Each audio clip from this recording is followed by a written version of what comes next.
Welcome back. Now, Hamas released Edan Alexander last night, a dual United States Israeli national and soldier, as it looks to revive a ceasefire negotiations and put an end to Israel's genocide on the besieged and bombarded Gaza Strip. Now, the International Committee of the Red Cross confirmed last night that it had facilitated the soldier's transfer. An image was released showing Alexander with Hamas members and a Red Cross official. Joining me now from Jerusalem, from Boycott From Within, is Niemann. Mr. Niemann, thank you so much for joining us here on News in Focus on Hilaal TV.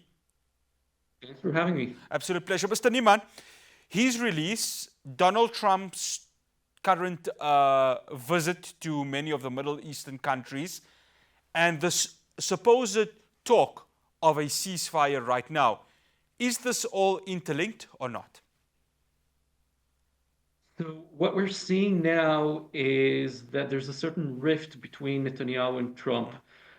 Trump has brought about, through his envoy, Stephen Witkoff, the release of a U.S. citizen.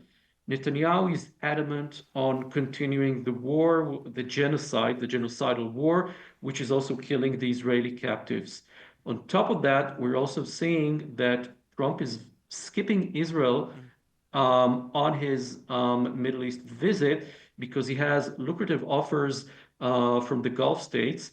And he seems to believe, correctly so, that Netanyahu has nothing to offer him but more bloodshed. Yeah. Here's the thing, Mr. Niemann. I found this quote from Stephen Witkoff quite interesting, where he says, Israel is not ready to end this war. Generally, you'd find any United States envoy or official really backing the Israeli government. This one seemed very bizarre, didn't it? And the fact that, of course, he's skipping the strip, this rift between Netanyahu and Trump, is it as wide as it is made out to be, or it's just some sort of a face right now, and the United States is still backing Israel in this genocidal campaign? So the United States is still backing Israel, arming Israel, and the Trump administration is still trying to persecute supporters of the Palestinian cause in the U.S. to have them deported if they are overseas students who do not have U.S. citizenship.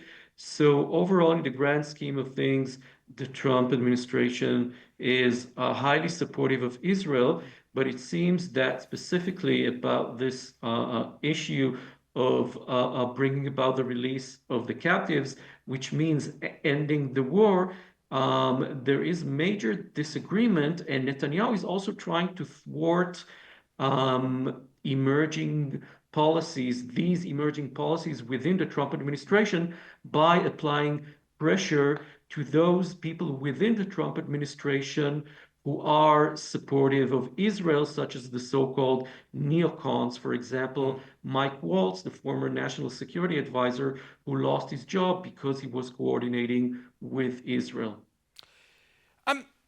Here's another thing I want to bring up, Mr. Niemann. The fact that this release over here, how much does this now play into the favor of a potential ceasefire, given that this is an American Israeli? Yes, he was a soldier, and he was, of course, captured by Hamas on October the 7th. But how much does this now play into the hands of Hamas wanting the ceasefire, some of the Arab states wanting the ceasefire, vis-a-vis that of Israel, who just last week had a unanimous vote from the Knesset to say, we need this war expanded. They even went further and said, we want to call up more reservists to go ahead and expand its genocide in Gaza. Yeah, so the unanimous vote, I think, was in the Israeli government, in the Knesset, yes. In the parliament. There are quite a few who support the deal. I think that this release weakens Netanyahu, putting him on the back foot, because families of Israeli captives who are still being held in Gaza will now be emboldened in their demand. They are already very energetic in their efforts, but they will work even harder to force Netanyahu to accept the deal. And of course, as you mentioned, the Arab states seem to be interested in a deal. Netanyahu will be under more pressure. But the question is, what about all those Israeli so-called mainstream liberals who throughout this genocide have actually participated by serving in the military, especially the pilots who are mostly liberal people, are they still going to obey orders and keep bombing Gaza and carry out this genocide? So we are seeing stronger opposition to Netanyahu and more vocal demands for a deal. But the Israeli opposition, those who support the deal, will have to decide on their next actions. Are they ready to go out and choose civil disobedience and refusal, for example, to these call-ups and force Netanyahu to change his policies? I'm not sure because militarism is so deeply rooted within Israeli society. Mr. Niemann, I want to touch on civil disobedience. I beg your pardon. We've seen these protests, especially from the captives' families, continuing, whether it's Tel Aviv, whether it's Jaffa, whether it's even in Jerusalem. It's continued right now. It doesn't seem like Netanyahu is caving into this pressure right now, isn't he? Because he's quite adamant, and especially the pressure that's coming from the right, the Smotriches, the Ben-Gavirs, they're saying it straight out. Continue the destruction in Gaza, continue the genocide in Gaza, and if you don't do it, well, we're going to walk out of your government. Exactly. Netanyahu is under pressure. First of all, I think that, I mean, ideologically, he's always been a hardliner, very racist towards Arabs, like most of the Zionist spectrum, but perhaps even more than the average. And on top of that, his survival, the survival of his government, and I would say even his own personal survival, depends on the continuation of this government because, as we know, he's facing charges right now. He's on trial for major corruption allegation. There's an international arrest warrant against him by the ICC. If he falls from power, he becomes much more vulnerable legally, both within Israel and internationally. So I think he will be hell-bent on continuing this war, and the Israeli opposition, those who want to stop the war and bring about the release of the captives, even if unfortunately they don't care so much about the genocide, all those people, they will have to work much harder because Netanyahu will not listen to their so-called polite political voice. They need to exert political pressure by civil disobedience, for example, or refusal to serve in the military in order to bring about this change. This will be their major decision. Mr. Niemann, one final question before we close this conversation off.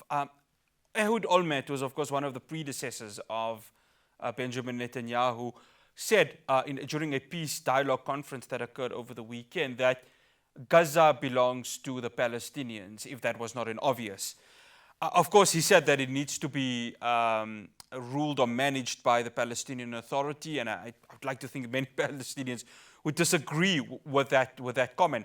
But push that comment aside. The fact that one of the predecessors, one of the predecessors to Benjamin Netanyahu has come out and said that Gaza belongs to the Palestinians, whereas you're having comments made by the right, comments made by some in the Israeli government saying that all Palestinians need to go to certain Arab states. Is that another sign of weakness that is now being shown by Benjamin Netanyahu, number one? And number two, the fact that a former Israeli prime minister is making these comments, this is not going to sit well with Netanyahu, isn't it? So I think this is an indication of increasing polarization within Israeli society, including quite a few figures who have worked with Netanyahu, and Olmert himself comes from Likud, Netanyahu's party, who are now supportive of the deal, including lots of former high-ranking officers. Of course, Netanyahu will not be happy about it, but it's quite natural. It's no surprise to hear this coming from Olmert because, in general, although he does hold a racist mindset towards the Palestinians, and I don't think he supports anything which would be worthy of being called a just peace, but he does support some sort of deal. And I think it shows us that Netanyahu and Likud have now been are now so strongly aligned with the far right, the messianic far right, the religious far right, that there's no political comeback for them under Netanyahu into the mainstream. Netanyahu will have to be sort of toppled by political protest, and perhaps another form of Likud party may emerge. But Netanyahu's future right now is linked with the future of extremists such as Ben Gvir and Smotrich. We've got about a minute, Mr. Niemann. We can put this question. Is Ehud Olmert's comments genuine? Is there a sense of a trustworthiness to what he said?